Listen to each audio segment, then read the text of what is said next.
নমস্কার, আমি ডক্টর অনির্বাণ চক্রবর্তী। আমি ইংল্যান্ডে কাজ করি আর কলকাতাতেও আমি ডায়াবেটিস এবং জেনারেল মেডিসিনের পেশেন্ট দেখি। আমাদের ডিটেলস আপনি নিচে দেওয়া ডিসক্রিপশন বক্সে পেয়ে যাবেন। আমি চেষ্টা করি যে পেশেন্টদের এই আইডিয়াগুলো দেওয়া যে কি করলে তাদের ওষুধটা কম লাগবে আর তারাও সুস্থ থাকবেন বহু দিন ধরে, ওষুধের উপর ডিপেন্ড না করে, যেটাকে বলা হয় লাইফস্টাইল মেডিসিন। এই চ্যানেলে আমি যে ভিডিওগুলো দিই সেগুলো জেনারেলি একটু ওয়েস্টার্ন আইডিয়াস। বাংলা ভাষায় এই আইডিয়াগুলো খুব একটা আপনি সহজে পাবেন না।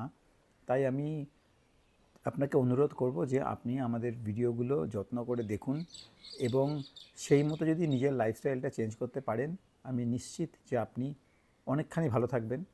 এবং এই ভিডিওগুলো আপনার বন্ধুবান্ধব পরিজনদের সাথে শেয়ার করুন। দয়া করে এই চ্যানেলটাতে সাবস্ক্রাইবও করে রাখবেন যাতে নতুন ভিডিও আসলে আপনি দেখতে পাবেন। নমস্কার, আমি ডক্টর অনির্বাণ চক্রবর্তী। আজকের আলোচনাটা আমি করব যে ভাত আপনি কীরমভাবে খাবেন যাতে আপনার ভাতও খাওয়া হলো, এদিকে ব্লাড সুগারটাও খুব একটা বাড়লো না। এবার আমি আপনাদের একটু বেসিক কিছু আইডিয়া দিয়ে দেব যে ভাত খেলে সুগার কেন বাড়ে, সুগার ইটসেলফ কেন বাড়ে। কিন্তু আপনার দায়িত্ব হচ্ছে যে আপনি আমার কথাগুলো শুনবেন এবং খাবার আগে ব্লাড গ্লুকোজ টেস্ট করবেন আর খাবার 2 ঘন্টা পরে ব্লাড গ্লুকোজ টেস্ট করবেন। করে দেখবেন যে পিপিটা মানে খাওয়ার পরেরটা 140 থেকে 160-র মধ্যে থাকছে কি না। যত কম থাকে তত ভালো। এবার এই টিপসগুলো যদি ফলো করেন আর যদি দেখছেন যে কমে যাচ্ছে তাহলে সেটাকেই মেনটেন করবেন।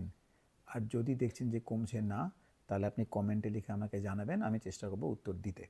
এমনিতেও আপনি কমেন্টে লিখে আমাকে জানাবেন যে আপনার ব্লাড গ্লুকোজ কতটা কমলো আমার এই কথাগুলো শুনে। তাহলে সবার আগে বুঝতে হবে যে ভাত খেলে আপনার ব্লাড গ্লুকোজ বাড়বে, এটাতে কোনো সন্দেহ নেই। ভাত মানে আপনাকে মনে করতে হবে আপনি সীতাভোগ খাচ্ছেন। এবার যতটা সীতাভোগ খাবেন তত পিপি বাড়বে। অনেক পেশেন্টই থাকে তাদের ফাস্টিং কম কিন্তু পিপি অলওয়েজ বেশি, বিকজ তাদের সীতাভোগের পরিমাণটা আর কমানো যাচ্ছে না। তাহলে প্রথম কথা হচ্ছে ভাতের পরিমাণ যত কমাবেন তত পিপি কমবে। আপনার কাজ হচ্ছে পিপি যেন ডেঞ্জারাস লেভেলে না থাকে, বিকজ পিপি যেই 140-160-র বেশি হয়ে যায় অমনি আপনার বডিতে ড্যামেজ শুরু হয়ে যায়। ওই ড্যামেজের এফেক্ট আপনি এখন পাবেন না, পাবেন আজ থেকে 10-15-20 বছর পরে গিয়ে। যাতে তখন গিয়ে ড্যামেজটা না হয় তাই এখন থেকে আপনাকে 140-160-র মধ্যে রাখতে হবে, আরও কম হলে আরও ভালো। ঠিক আছে, তাহলে প্রথম আইডিয়া হচ্ছে যে ভাতের পরিমাণ কমিয়ে সবজি, স্যালাড, মাছ, মাংসের পরিমাণ বাড়ানোর চেষ্টা করতে হবে। কিন্তু ভাত তো সম্পূর্ণ বন্ধ করা ডিফিকাল্ট, সবাই তো পারবে না। যে পারবে তার ব্লাড গ্লুকোজ এমনি কমে যাবে, কিন্তু যে পারবে না সে কি করে ভাতটা খাবে যাতে তার এই খাওয়ার পরে পিপিটা খুব না বাড়ে। তাহলে বুঝতে হবে যে ভাতের মধ্যে 2 রকম স্টার্চ থাকে, একটা হচ্ছে অ্যামাইলোজ, একটা অ্যামাইলোপেকটিন। আমি খুব একটা ডিটেলসে যাব না, ডিটেলসে গিয়ে সায়েন্টিফিক আলোচনা করে লাভ নেই। খালি এটা মনে রাখবেন যে যে ভাতটা গলা গলা সেই ভাতটা খেলে সুগার বেশি বাড়ে, যে ভাতটা ছাড়া ছাড়া হয় ঝুরঝুরে সেটা খেলে সুগারটা একটু পরে বাড়ে, ইমিডিয়েটলি বাড়ে না। তাহলে সেটা আপনার জন্য একটু বেশি ভালো। তাহলে কি করতে পারেন আপনি, আপনি এমন ভাত খাবেন যেটা ঝরা ঝরা বা ঝুরঝুরে, গলা গলা নয়। দ্বিতীয় যেটা করতে পারেন যে ভাতটা আগের দিন রাতে যদি বানিয়ে রাখেন এবং তার কিন্তু ফ্যানটা গেলে দিতে হবে। ওই ফ্যান শুদ্ধ ভাত দিলে তাতে কিন্তু প্রায় 30% স্টার্চ বেড়ে যায়। সুতরাং আপনাকে ফ্যানটা গেলে চেষ্টা করতে হবে ঝুরঝুরে ভাতটাকে ফ্রিজে ঢুকিয়ে রাখতে ওভারনাইট। তাহলে স্টার্চটা রেজিস্ট্যান্ট স্টার্চ হয়ে যায়, তার ফলে ওটা রিলিজ হয় পরে। তাই ব্লাড গ্লুকোজ বাড়বে বাট পরে বাড়বে, ইমিডিয়েট স্পাইকটা হবে না। তাহলে আপনি কী করতে পারেন, আগের দিন রাতে ভাত বানিয়ে ঝুরঝুরে ভাত ভালো করে ফ্যানটাকে গেলিয়ে ফ্রিজে রেখে দিলেন, পরের দিন বের করে গরম করে খেলেন। দ্বিতীয় যেটা করতে পারেন যেটাকে বলে কোটিং অন কার্বস, মানে বাঙালিদের একটা সিস্টেম আছে যে বাঙালিরা খাবার শুরু করে শুক্তো দিয়ে। এটা কিন্তু জেনে বা না জেনে খুব ভালো আইডিয়া। যদি আপনি খালি পেটে মানে ভাত খাওয়ার আগে শুধু একটু শুক্তো খেয়ে নেন বা একটু স্যালাড খেয়ে নেন, তাহলে সেটা আপনার পেটে গিয়ে একটা কোটিং ফেলে দেয় ফাইবারের, তার ফলে ভাতটা একটু দেরি করে অ্যাবজর্ব হয়, তারপরে গ্লুকোজ স্পাইকটাও একটু কম হয়। তাহলে কি করবেন, শুক্তো বা যে কোনো তরকারি বা যে কোনো স্যালাড ভাত খাওয়া শুরু করার আগে একটু শুধু শুধু খেয়ে নেবেন। অনেকে বলে, এবং এটা সায়েন্টিফিক্যালিও প্রুভেন, জেসি ইনচস্ট বলে একটা ফ্রেঞ্চ বায়োকেমিস্ট আছে, এই ব্যাপারে খুব ফেমাস। ও এটা নিয়ে অনেক রিসার্চ করেছে। তাতে যেটা বোঝা গেছে যে যদি আপনি অ্যাপেল সাইডার ভিনিগার 1 চামচ 1 গ্লাস জলে ঢেলে খাবার শুরু করার আগে খান, তাহলেও আপনার গ্লুকোজ স্পাইকটা কম হবে। তাহলে এই 2-3টে টিপস, মানে আপনি 1 গ্লাস জলে 1 চামচ অ্যাপেল সাইডার ভিনিগার দিয়ে ওটা খেলেন, তারপরে 1 বাটি শুক্তো খেলেন বা স্যালাড খেলেন, তারপরে ভাত খেতে শুরু করলেন। কীরকম ভাত? যেটা আগের দিন বানিয়ে ফ্রিজে রেখে দিয়েছিলেন, তারপরে গরম করে খেয়েছেন, এবং যেটা ঝুরঝুরে।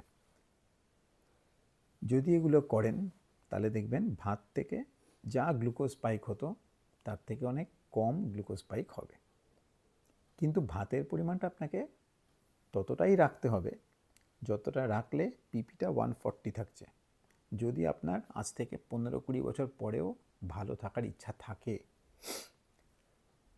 আর যেটা করতে পারেন, যে ভাত যেটা বানাবেন সেটাকে ভাত না বানিয়ে যদি আপনি অনেকগুলো, এখন তো শীতকাল, গাজর, বিট এগুলো পাওয়া যায়, মটরশুঁটি, বিনস, এগুলো দিয়ে যদি একটু ফ্রাইড রাইস বানিয়ে দেন একটু ঘি দিয়ে, তাহলে ভাতের মধ্যে একটা গুড ফ্যাটের কোটিং হবে এবং তার সঙ্গে ফাইবার ঢুকবে।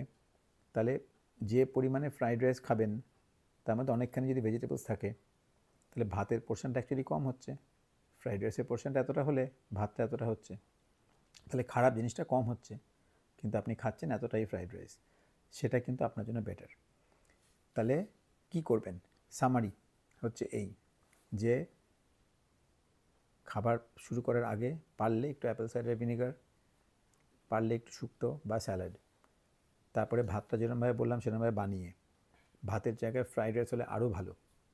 আর সব কিছু করার পরে খাওয়া হয়ে গেল, এইবার আপনি ঘরের মধ্যে 10 মিনিট, 15 মিনিট, 20 মিনিট পায়চারি করলেন, কাজ করলেন, একটু ঘর গোছালেন, যাই হোক, একটু হাঁটা চলা নড়াচড়া যদি করেন, তাহলে এই যে ভাত থেকে যে গ্লুকোজটা বেরোবে সেটা ওই মাসেলের নড়াচড়ার কাজেই লেগে যাবে, ব্লাড গ্লুকোজটা বাড়াবে না।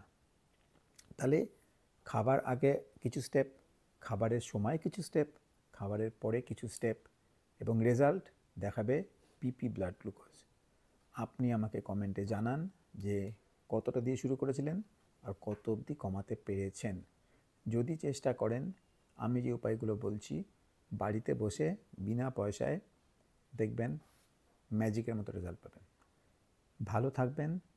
আর এই টিপসগুলো খালি নিজের কাছেই রেখে দেবেন না, বন্ধুবান্ধব, আত্মীয় স্বজন এদের সঙ্গে শেয়ার করুন। তাদের সুগারের রোগ হোক না হোক, এই টিপসগুলো মেনটেন করলে সববার উপকার হবে। ভালো থাকবেন।